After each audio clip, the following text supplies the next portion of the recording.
নমস্কার, আমি doctor Arindam Das, consultant otologist and cochlear implant surgeon, Bellevue clinic.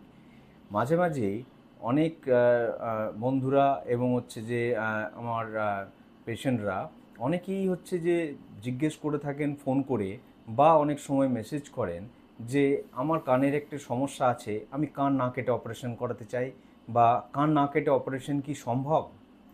সব সময় পেশেন্টের কানের কন্ডিশন বা তার সম্পূর্ণ রিপোর্টস না পরীক্ষা করে এটা বলা কোনো ডাক্তারবাবুর পক্ষেই সম্ভব নয় যে তার অপারেশন এন্ডোস্কোপির মাধ্যমে করা সম্ভব নাকি সেটার ক্ষেত্রে এন্ডোস্কোপি গ্যাস সার্জারি করা সম্ভব নয়। বেসিক্যালি এন্ডোস্কোপি গ্যাস সার্জারি কানের যে ন্যাচারাল অরিফিস সেটা দিয়েই বা এক্সটার্নাল ক্যানাল দিয়েই ভেতরে গিয়ে সেই অপারেশনটা করা হয়ে থাকে।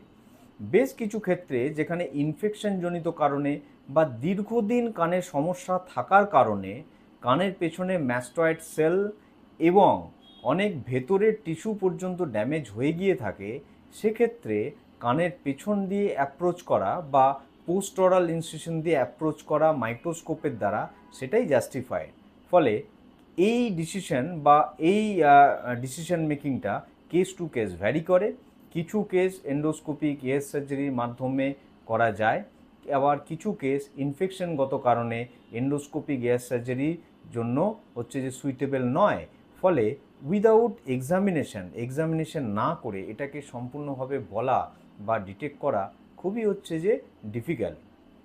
ফলে যখনই আপনারা এই ধরনের কোনো সমস্যার সম্মুখীন হবেন, আগে সমস্ত রিপোর্ট এবং করে পর্যবেক্ষণ করার পর তবেই আমাদের পক্ষে সেই ধরনের ওপিনিয়ন দেওয়া সম্ভব।